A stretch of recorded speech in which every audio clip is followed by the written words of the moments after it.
Внимание!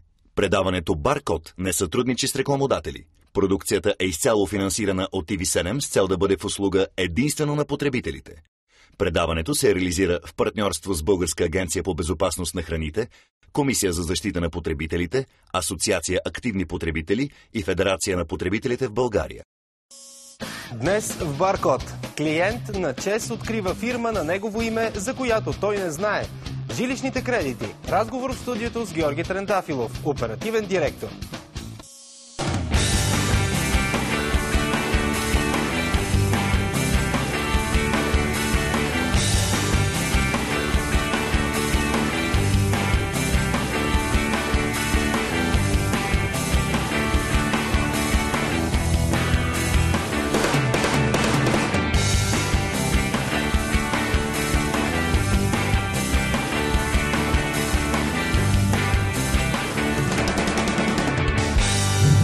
Добро утро! Вие гледате Баркод. Приятната изненада за всеки потребител.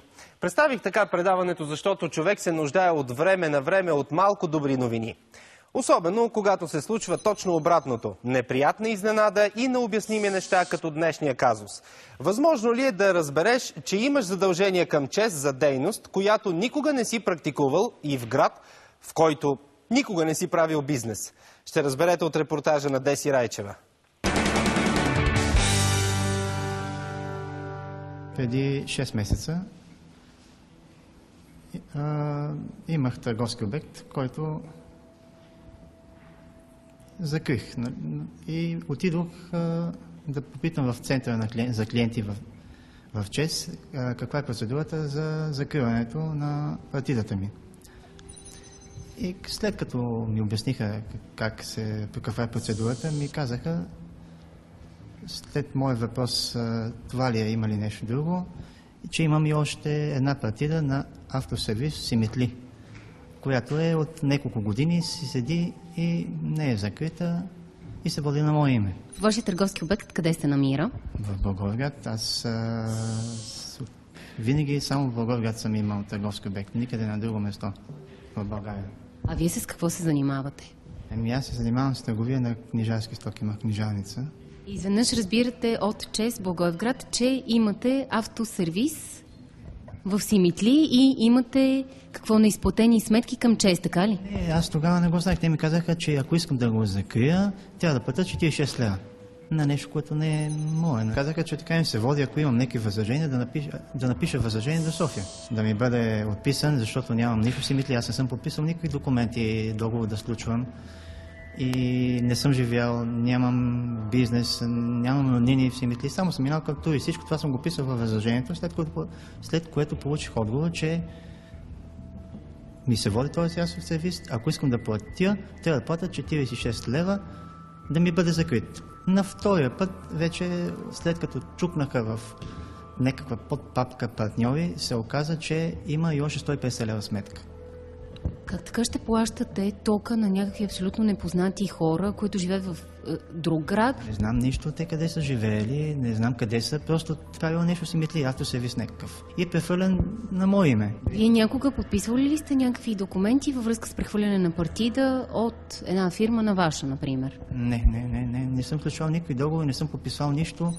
Те ми казаха, ако пак нещо не съм съгласен, пиша възражение. Писах второ възражение, отговорът е същия стил.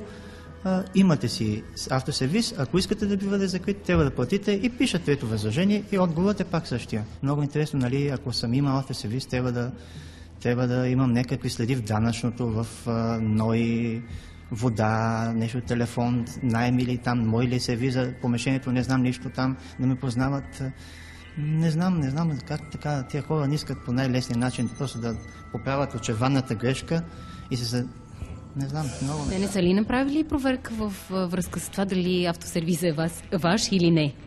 Те в отговор пишат, че са направили справка в картотеките и се води наистина на мене. Не искам да ми отпишат тази партида да не се води на мое име. Това е, нищо не искам друго. Да не се води на мое име, нещо, което нямам.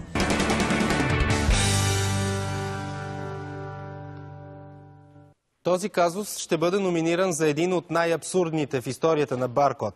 Какво обаче смята ответната страна по въпроса, ще научите по-късно в предаването. Преди това, да се обърнем към темата на деня – жилищните кредити. При мен е Георги Трендафилов, оперативен директор. Здравейте и добре дошли. Здравейте. Нека започнем с това горе-долу да очертаем обстановката към момента и напоследък как горе-долу се движи финансирането и кредитирането именно на тези жилищни кредити, отпускането им. За разлика от началото на кризата, когато доста от банковите институции намалиха обемите на новоотпускани жилищни кредити, то тази година вече тази тенденция се обърна и реално всяка една банка започна да търси нов пазар, т.е. обемите доста се увеличиха. Съответно, конкуренцията се изостри, промениха се условията по кредитите, станаха доста атрактивни. Причината, атрактивните условия за откриване на спестовни влогове, за откриване на именно такива сметки на потребителите, където да държат парите си в банка, това ли даде възможност банките да отпуснат така колана на жилищното кредитиране? Все пак се говори все още за криза. Все още сме в криза. Така е, но до някъде високата цена на привлечения ресурс, т.е. на депозите, която имаше до преди половина-една година, не може директно да се отрази на големия обем на отпускани кредити. Просто причина, че колкото по-скъп е депозит, толкова по-скъп би трябвало да е кредита. Но пък банките влезнаха свежи пари, които те също да оперират с тях. Така е. Предполагам, че зависи от външния ресурс, който са привлекли и от това, че набраха доста депозити, тъй като в момента е ясно, че депозитите сериозно се увеличават, което си е един ресурс, който трябва да се използва. Доста добър ресурс, да. Какво можем да очакваме за напред? Има ли варианти за понижаване на този процент на жилищните кредити? Има ли някакви... Като лихвени проценти? Да, точно така, като лихвени проценти.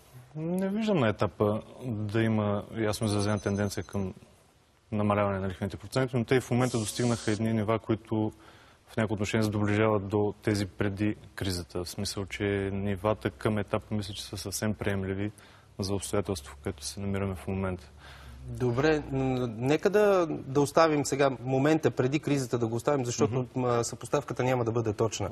Нека започнем така, примерно да кажем какъв е нормалният процент, нивото на нормалния процент олихвяване на жилищните кредити към момента. Какво да търсят потребителите?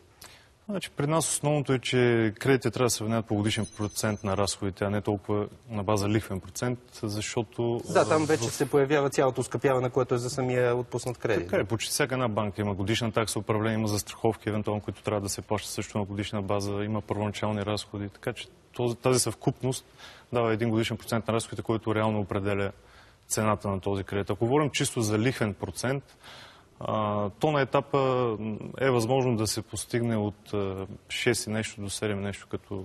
ГПР?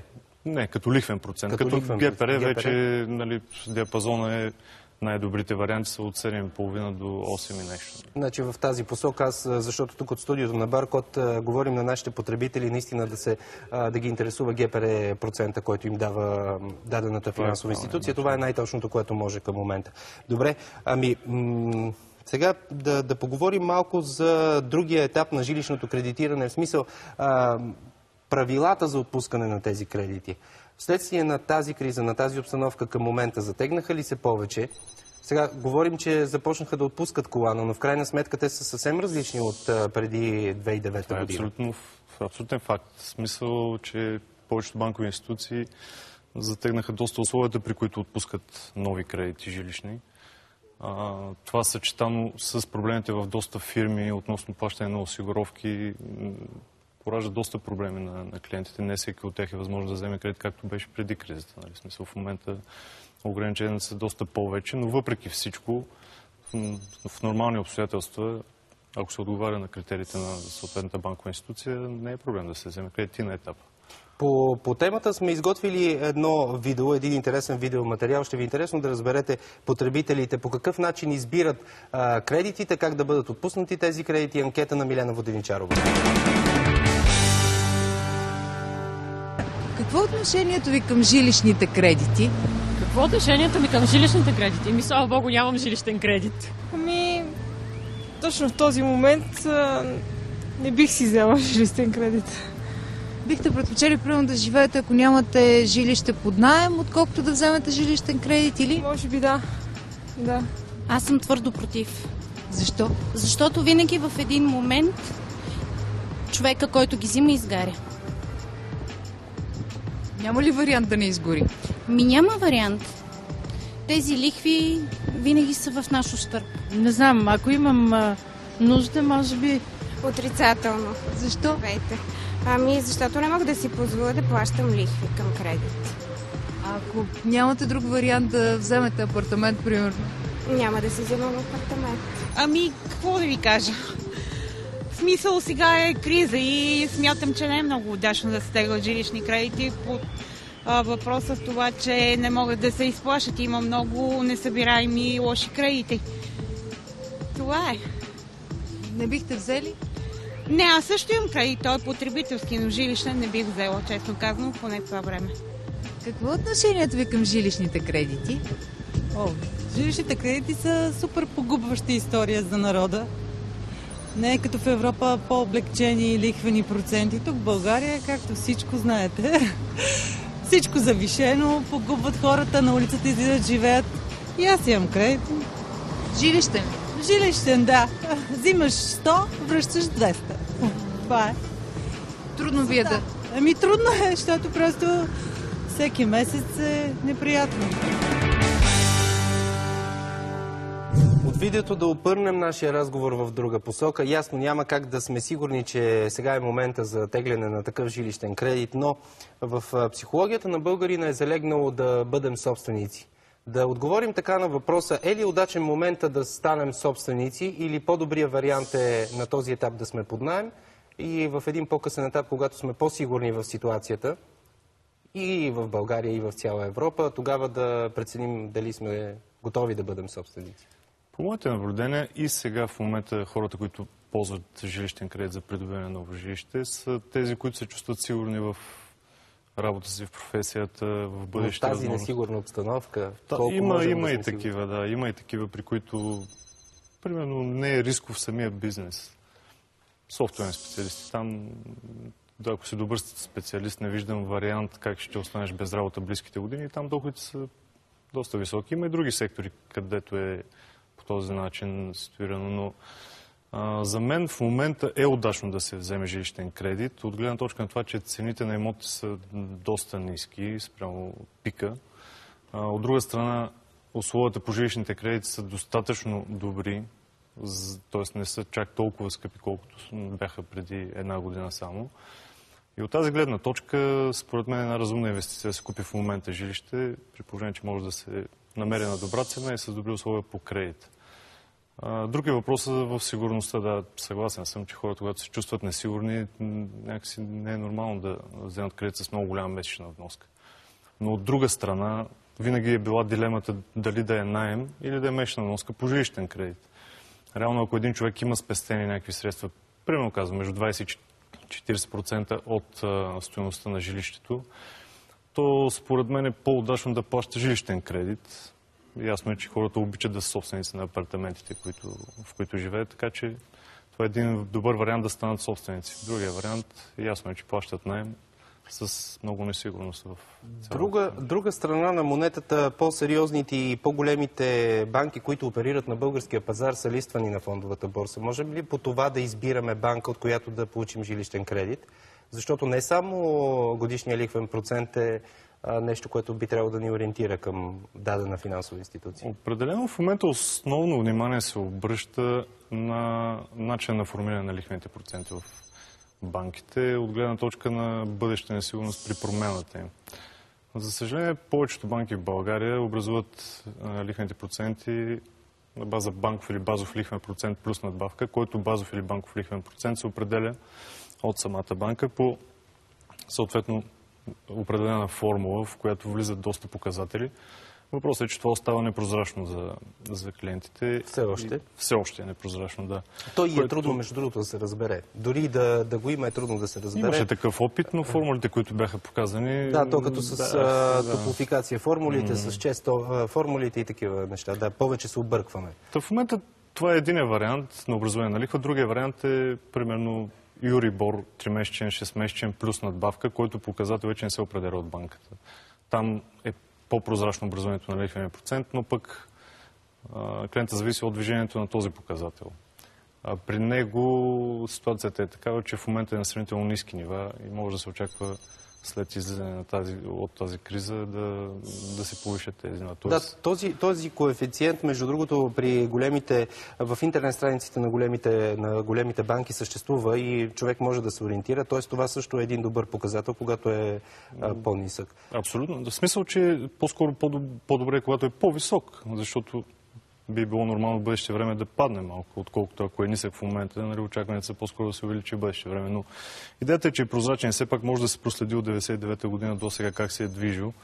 Съответно може да се направи сам човек някакви прогнози горе-долу, какво може да очаква. Плюс това някои от банките, които предлагат такова образование на лихвата, имат и буфер. Не всяко увеличение да променя директно лихвения процент. Може да ни обвинят сега, че не говорим така чисто от потребителска гледна точка, но тъй като взимането на жилищен кредит е нещо много сериозно като стъпка, което трябва да се предприеме и затова не е така лесно да се подбере точната финансова институция. Затова казваме и параметрите, по които зрителите и потребителите да се ориентират. Но в крайна сметка в момента на българския пазар, кои са институциите, които предлагат така добри условия? Условия по погасяване на въпросния кредит. Знаем, има банки, които предлагат и един гратисен период от 1 година, където се плаща само лихвата без главницата, което... Значи гратисен период... Честно казано, малко този гратисен период по-добре да го няма. По-скоро алтернативата е фиксирана лихва за някакъв период, защото гратисният период означава да си оскъпиш сам кредит. Тоест плащаш по-малка вноска, но само лихви и в един момент започваш да изплащаш главницата в бъдещ момент, при положение, че вече си платил доста голяма сума. Алтернативата е кредити с фиксирани лихви. В момента съществуват варианти от 1 до 10 години максимум, да кажем, но така добре работещите са 3-5 години. Това е един доста добър срок фиксирана лихва, в който няма начин тя да се промени. И за хора, се промени, няма да е драстично. Не, въобще няма кауза за такава промяна. Въпросът е какво се случва след това, защото тогава става плаваща и определено на по-високо ниво. Но има много хора, които искат да вземат такъв кредит за малък период от време. Тоест могат да се позволят висока вноска. Ако кредит е в рамките на 10 години и 5 от тях ти е фиксирана лихвата, това определено е доста добър вариант, защото за тия 5 години пък може и да го погасиш целия кредит. Добре, за оскъпяването искам да ви питам нещо, но преди това ще прекъснем. За момент ще прекъснем, уважаеми зрители, но след малко се връщаме с още интересни факти по днешната тема. След това ще разберете и докъде стигна Баркод по днешния казус.